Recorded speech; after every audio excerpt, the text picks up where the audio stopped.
kini rombongan Biksu Tong pun kembali melanjutkan perjalanan. Hingga tibalah mereka di sebuah desa. Di desa itu dibangun sebuah pavilion yang bertuliskan Panglima Kera. Biksu Tong kemudian menjelaskan bahwa Panglima Kera ini pasti berjasa sangat besar sehingga penduduk membuatkannya sebuah pavilion. Tapi Sun Gokong berpendapat lain. Menurutnya sebenarnya penduduk desa ingin membangunkan sebuah pavilion kera sakti.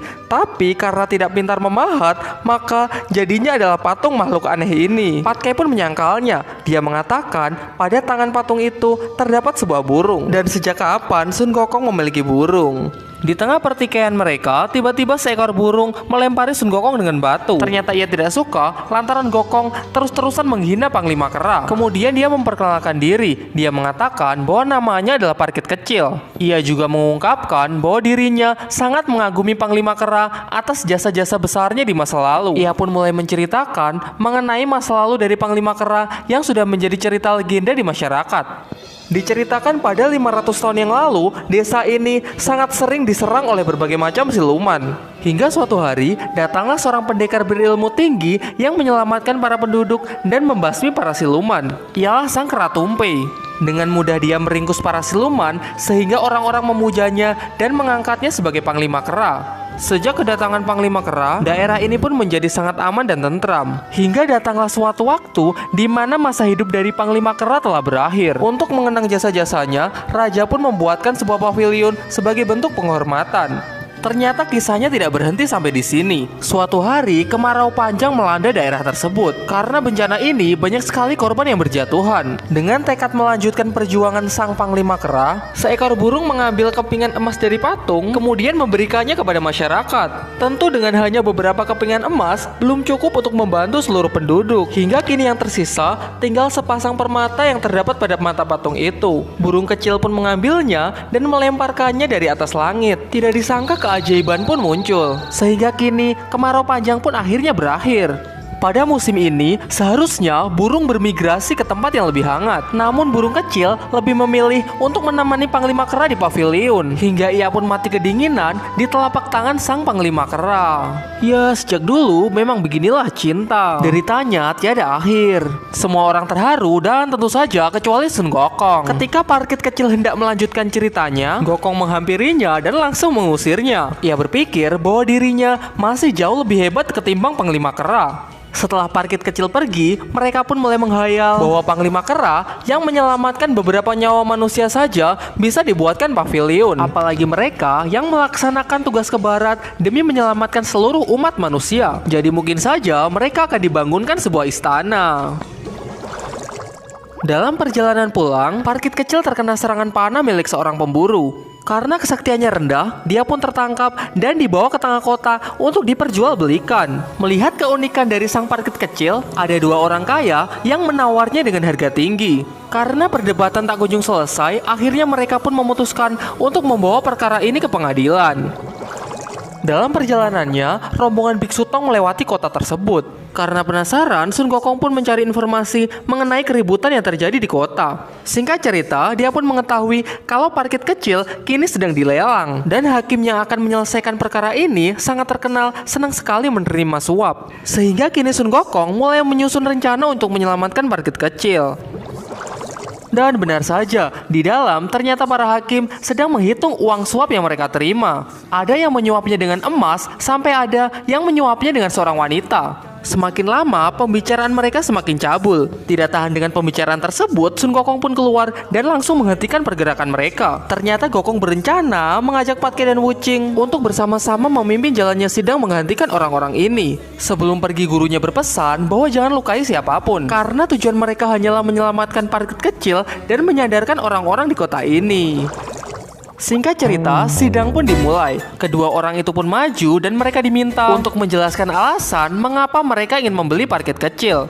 Orang pertama mengatakan bahwa dia sangat kagum kepada Parkit Kecil. Dia ingin merawatnya dan akan melepaskannya di hari yang baik, sehingga keluarganya mendapatkan berkah. Ragu dengan ucapannya, Gokong pun menggunakan ilmu sihirnya untuk membuat orang itu berkata jujur. Ia pun mengungkapkan bahwa dia ingin memilikinya dan tak ingin melepaskannya. Ternyata dia berniat menikahinya dan menjadikannya istri muda. Mendengar hal itu, istrinya pun marah dan langsung menyeretnya untuk pulang. Tidak ingin bernasib sama, orang kedua pun mencoba untuk jujur. Ia pun menjelaskan bahwa dia sangat tertarik dengan keunikan parkit kecil, sehingga dia ingin memilikinya semata-mata untuk dipamerkan kepada kerabatnya. Mendengar hal itu, Hakim Gokong pun tersentuh. Ia pun memberikan dia makhluk yang unik, yang tidak lain adalah istrinya sendiri yang telah diubah menjadi makhluk yang sangat unik. Pat Kai, tampaknya orang ini tidak senang. Bagaimana? Ku tambah lagi hadiahnya. Hei! Istriku! Ada sekali lihat itu. Setelah itu, mereka bertiga pun langsung menunjukkan wujud aslinya. Biksu Tong pun juga muncul untuk menceramai orang-orang ini. Namun nampaknya orang-orang ini sama sekali tidak mau mendengarkan, sehingga Sun Gokong lah yang harus turun tangan. Kami akan melakukan perjalanan ke barat untuk mengambil kitab suci. Kalau kalian banyak sembahyang, tentu akan memperoleh banyak berkah dan perlindungan. Tidak hanya bisa menyelamatkan parkit kecil, mereka pun merasa sudah mencerahkan orang-orang di tempat ini. Kemudian mereka pun melanjutkan perjalanan, tapi secara diam-diam parkit kecil mengikuti mereka. Ia pun mengatakan bahwa ia ingin ikut rombongan Biksu Tong dalam perjalanan mengambil kitab suci. Tentu Gokong pun menentangnya. Pat Kai juga mengatakan bahwa ilmu dari Nona Parkit sangat rendah, sehingga nanti tidak akan ada yang bisa ia bantu. Biksu Tong juga menjelaskan bahwa perjalanan ke barat sangat berat dan sangat tidak pantas kalau di rombongannya terdapat seorang wanita. Karena si Nona Parkit sangat keras kepala, Sun Gokong pun akhirnya menggunakan jalan kekerasan. Tapi ternyata mengusirnya bukanlah perkara mudah. Hal ini karena dia sudah terlanjur jatuh hati kepada Sun Gokong. Menurutnya, Sun Gokong adalah sosok yang sangat keren. Kemudian ia mengikuti mereka dengan menggunakan sebuah awan untuk menutupi dirinya. Tentu Gokong menyadari hal ini. Karena sangat keras kepala, Sun Gokong pun meniupnya hingga dia terlempar. Setelah terjatuh, parkit kecil langsung diserang oleh seekor gagak. Ternyata dia adalah siluman gagak yang merupakan bibi dari parkit kecil. Singkat cerita, parkit kecil memberitahukan kepada bibinya bahwa dia telah bertemu Sun Gokong dan telah jatuh cinta kepadanya. Sontak bibinya langsung mengingatkan bahwa jangan mudah percaya dengan laki-laki, karena menurutnya semua laki-laki itu sama, yaitu seorang pengkhianat. Dari sini pun kita juga tahu bahwa siluman gagak ini ternyata adalah kekasih gelap dari siluman kerbau. Ya tentu saja dia sudah dicampakkan. Ternyata dia juga tahu bahwa Sun Gokong adalah adik angkat dari siluman kerbau, sehingga dia menyuruh parkit kecil untuk berhati-hati.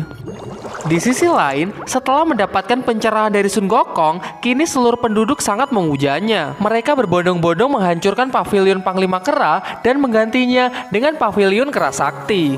Secara bergantian, mereka menyembahnya dan meminta permohonan kepadanya. Bahkan sangat excitednya hingga mereka saling berebut dan terjadilah baku hantam. Secara mengejutkan, tiba-tiba Kera Tumpai muncul di hadapan mereka. Melihat keributan itu tentu dia sangat murka. Apalagi ketika dia tahu bahwa penduduk telah menghancurkan pavilionnya dan menggantinya dengan pavilion Kera Sakti. Merasa telah diusik, kini dia menaruh dendam kepada Sun Gokong. Sementara untuk penduduk, dia berniat untuk menjatuhkan hukuman kepada mereka. Namun sebelum sempat melakukannya, sang guru pun memanggilnya. Diceritakan pada 500 tahun yang lalu, masa hidup dari Panglima Kera telah berakhir. Setelah itu dia berinkarnasi dan menimba ilmu di bawah bimbingan Sang Buddha Materia. Ternyata maksud dan tujuan ia memanggil muridnya yaitu hanya untuk menikmati semangka yang baru saja ia petik. Merasa hal itu tidak terlalu penting, Kera Tumpai pun meminta izin untuk pergi. Singkat cerita, Buddha Materia pun tahu bahwa Kera Tumpai akan pergi untuk menghukum para penduduk. Dengan kebijaksanaan yang ia miliki, ia pun mengatakan bahwa percuma saja Kera Tumpai menjadi muridnya selama ratusan tahun. Kalau Kera Tumpai tidak bisa menghilangkan sifat sombong, iri, dan dengkinya, maka selamanya dia tidak akan bisa menjadi Buddha dan mencapai kesempurnaan. Kera Tumpai pun menyangkalnya dengan mengatakan kalau dia hanya menuntut keadilan.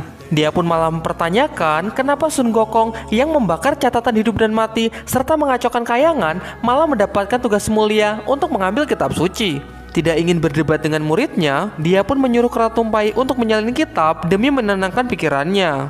Selang beberapa waktu, Dewa Alis Kuning pun muncul. Ia merupakan kakak seperguruan dari Kera Tumpai. Singkat cerita, sang adik pun menceritakan mengenai masalah yang sedang ia alami, khususnya rasa dendamnya kepada Sun Gokong. Tapi bukannya menenangkan, Dewa Alis Kuning malah memanas-manasinya. Ia mengatakan bahwa sebenarnya Sun Gokong sama sekali tidak pantas untuk mendapatkan tugas mulia itu. Karena dari segi kemampuan, jelas Kera Tumpai masih lebih unggul. Mendengar hal itu, kini Kera Tumpai pun semakin berapi-api untuk segera membuat perhitungan dengan Sun Gokong. Baik, Aku akan menemui Sun Gokong untuk melihat seberapa hebat dia. Di sisi lain, rombongan Biksu Tong masih melanjutkan perjalanan hingga tibalah mereka di sebuah gunung yang sangat tinggi. Dan Biksu Tong mengatakan kalau dia sama sekali tidak asing dengan gunung ini. Untuk memastikannya, dia pun mendekat sampai ke kaki gunung. Dengan yakin ia mengatakan bahwa gunung ini adalah Gunung Ling, di mana di atas puncak terdapat kuil lain. Mendengar hal itu, tentu Patki dan Wuching sangat gembira karena pada akhirnya mereka telah sampai di tempat tujuan. Berbeda dengan mereka, Sun Gokong sama sekali tidak yakin. Ia pun mengingatkan mereka kembali bahwa untuk menempuh perjalanan ke barat, mereka haruslah melewati 33 rintangan dan 99 kesulitan. Dihitung dari jarak maupun waktu, mustahil mereka akan tiba secepat ini. Dan meskipun Gokong sama sekali tidak mencium hawa siluman, hal ini justru sangat berbahaya karena ada kemungkinan siluman ini memiliki kesaktian yang sangat tinggi. Namun Biksu Tong tidak mempertimbangkan hal itu. Dia masih yakin kalau di atas sana Buddha Rulai sudah menunggunya. Ya, tidak ada pilihan lain selain Gokong menuruti permintaan gurunya. Seakan-akan ucapan Gokong salah, ternyata di atas sana benar-benar ada kuil lain. Begitu masuk, mereka juga langsung disambut oleh Buddha Rulai. Semua bersujud kecuali Sun Gokong. Dia pun mengajukan pertanyaan kepada Buddha Rulai yang dia yakin bahwa Buddha Rulai yang aslilah yang bisa menjawabnya. Sun Gokong, masa kau tidak bisa melihat siapa aku?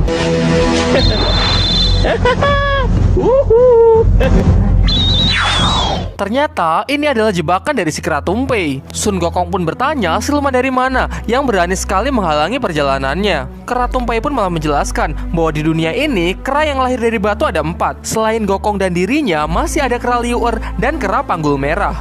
Dia juga mengungkapkan bahwa di kehidupan sebelumnya dia adalah sang panglima kera. Di kehidupan sekarang, karena banyak berbuat kebaikan, dia pun diangkat menjadi dewa kera di bawah bimbingan sang Buddha Materia. Selama berabad-abad, ia dan Gokong menempuh jalan masing-masing. Mereka sama sekali tidak ada sangkut pautnya. Hingga suatu hari, Gokong pun menghasut penduduk desa untuk menghancurkan pavilion Panglima Kera dan malah menggantinya dengan pavilion Kera Sakti. Ditambah lagi, Gokong di masa lalu banyak sekali membuat kekacauan. Menurutnya, Sun Gokong sama sekali tidak pantas untuk mendapatkan tugas mulia mencari kitab suci. Sehingga seharusnya tugas mulia itu diberikan kepada Kera Tumpeng, yang dari segala aspek masih jauh lebih unggul ketimbang Sun Gokong. Mendengar hal itu, Sun Gokong sama sekali tidak respect. Ia malah mengatakan bahwa ternyata Kera Tumpeng ini seperti wanita saja yang suka sekali memperhitungkan hal-hal remeh. Kalau memang benar begitu, Kera Tumpeng tidak usah menjadi dewa, tapi menjadi wanita saja.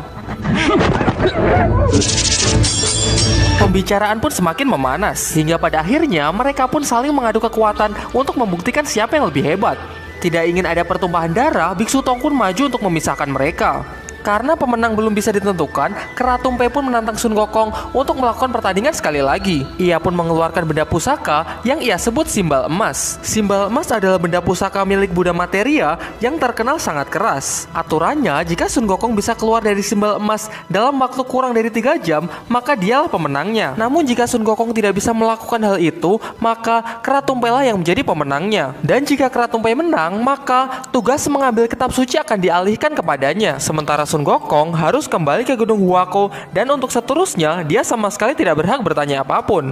Dengan percaya diri, Gokong mengatakan bahwa tungku api milik Dewa Taisang saja tidak dapat menyekapnya, apalagi cuma simpal lapuk ini. Kemudian dia masuk ke dalam simpal emas untuk menerima tantangan dari Kera Tumpeng. Setelah masuk, dia langsung mengeluarkan toya sakti untuk bisa menembus simpal emas ini. Ia menembusnya ke angkasa sampai ke kayangan dan menembusnya ke bumi sampai ke neraka. Kini mereka pun mulai panik karena ternyata usaha Sun Gokong sia-sia. Di luar dugaan, ternyata simpal emas ini benar-benar sulit untuk ditembus. Dengan percaya diri, Kera Tumpeng pun meninggalkan mereka dan mengatakan dia akan kembali dalam waktu 3 jam. Melihat kesempatan ini, Sun Gokong pun menyuruh Wuching untuk pergi ke kayangan dan meminta bantuan kepada para dewa. Sesampainya di kayangan, Wuching pun langsung menceritakan semuanya kepada Kaisar Langit. Menanggapi hal ini, Kaisar Langit pun menawarkan kepada para dewa untuk membantu rombongan Biksu Tong. Setelah itu Wuching kembali dengan membawa banyak dewa. Meskipun jumlahnya sangat banyak, tapi mereka ini hanyalah dewa-dewa kecil. Dengan segera, mereka pun langsung melakukan hal-hal yang bisa mereka lakukan. Ada yang mencoba menghancurkannya dengan guntur, ada yang memukulnya, bahkan meniupnya, serta ada yang mencoba membakar simbal emas itu. Namun itu semua sia-sia dan hanya membuat Sun Gokong kepanasan hingga mandi keringat. Kemudian ada salah seorang dewa yang mengusulkan jika ingin menghancurkan simbal emas harus membutuhkan benda yang sama kerasnya. Benda yang ia maksud adalah tanduk milik siluman kerbau. Masalahnya adalah bagaimana cara membawa simbal emas untuk sampai ke tempat siluman kerbau. Melihat keringat di sekujur tubuhnya, Sun Gokong pun mendapatkan sebuah ide. Ia pun menyuruh dewa api untuk membakar simbal emas sekali lagi. Ternyata dia berencana membuat awan kinton dari keringat yang menguap. Setelah awan kinton muncul, Sun Gokong pun menyuruh kedua adiknya dan gurunya untuk naik ke atas simbal emas. Dengan cara ini, mereka pun pergi ke negeri Luosang yang merupakan tempat tinggal dari siluman kerbau. Di bab selanjutnya, simbal emas pun akhirnya bisa dihancurkan, sehingga Sun Gokong terbebas dan siap maju ke medan perang untuk melawan Keratumpe. Keratumpe, bertobatlah. Apa tidak salah? Tanya dulu pilar penopang langit ini. Cari masalah saja. Maju!